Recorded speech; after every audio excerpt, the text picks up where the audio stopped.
Bonjour, ce module doit vous remémorer certains des éléments concernant la gestion commerciale.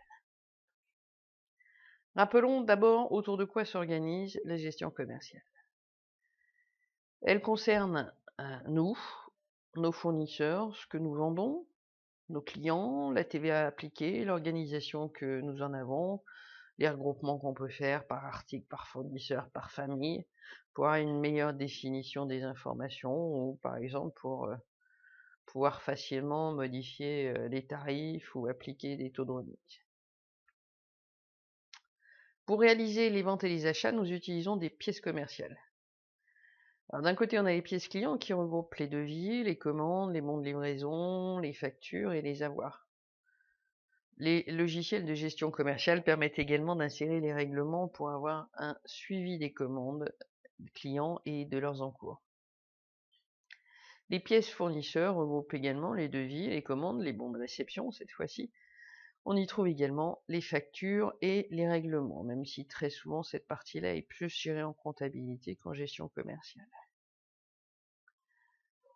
La gestion des relations clients-fournisseurs passe également par des courriers de type relance, par la gestion des pénalités de retard, par les remises en banque, par les virements qui ne sont pas forcément faites dans le logiciel de gestion commerciale, même si la plupart permettent de faire ce genre de choses.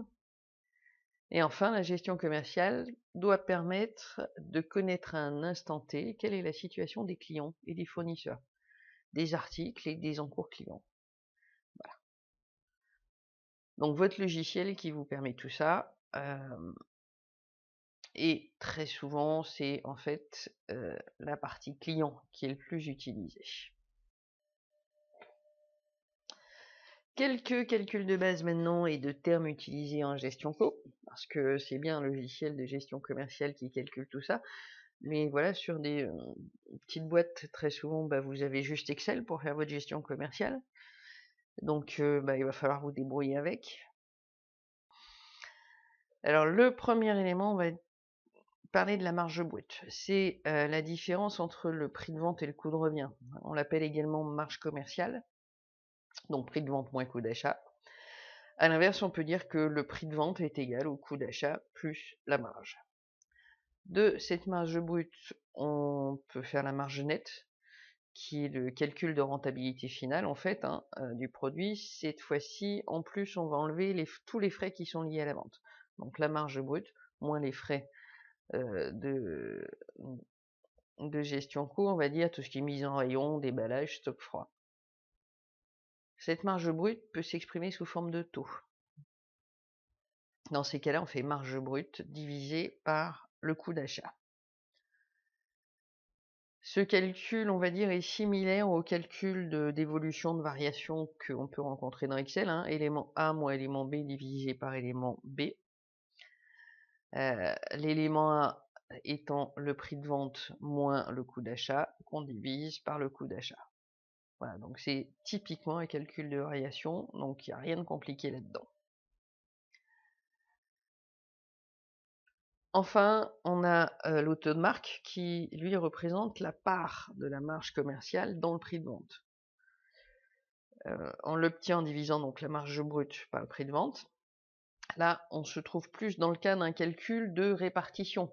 Calcul de répartition, c'est un élément divisé par le total des éléments. Donc là, on a un élément, marge brute, divisé par le total des éléments, prix de vente. Donc c'est bien la part de la marge brute dans le prix de vente. Donc la répartition pure et dure habituelle. Qu'on multiplie par 100 ou qu'on met en format %, si on fait ça sur Excel, ça va très bien.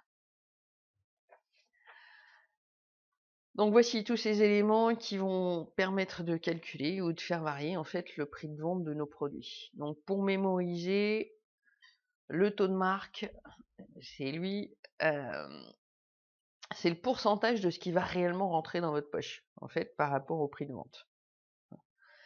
Et le taux de marge, qui est là, lui, hop, c'est l'évolution nécessaire du coût d'achat pour avoir un prix de vente qui nous rapporte quelque chose.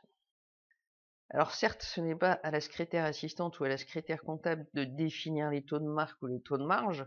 Néanmoins, il faut savoir, les calculer, ça c'est pas compliqué, et surtout comprendre ce qu'ils représentent par rapport à l'entreprise. Ceci étant dit, on arrive au schéma logique de travail en gestion commerciale. Alors côté client, d'abord, voilà, vous recevez un devis, voilà, vous devez le saisir, et une fois que vous avez saisi votre devis, bah, vous attendez patiemment que le client vous donne son accord. Une fois qu'il vous donne votre accord, là, vous faites le bon de commande, le bon de livraison, la facture. Alors le bon de commande, en principe, il y en a très souvent 3. Un pour le client, un pour le préparateur de commande et un pour votre dossier. Donc plutôt pour le dossier client que vous avez dans votre bureau. Ensuite, suivant les entreprises, on enchaîne directement sur le bon de livraison et sur la facture. Il y a d'autres entreprises qui font le bon de livraison au moment de la préparation de commande. Donc c'est les préparateurs de commande qui gèrent le bon de livraison. Voilà, et qui renvoient après pour qu'on fasse la facture. Bah, mais bon, dans l'ordre logique, on reçoit le devis, on le fait, on attend l'accord et après on fait bon de commande, bon de livraison, facture. Et ensuite, bah, il n'y a plus qu'à assurer le suivi, à vérifier que le paiement arrive bien dans les temps. Voilà. Ou qu'il n'y ait pas une réclamation qui arrive. Alors, en cas de paiement, il faut régler la facture, la solder, la classer.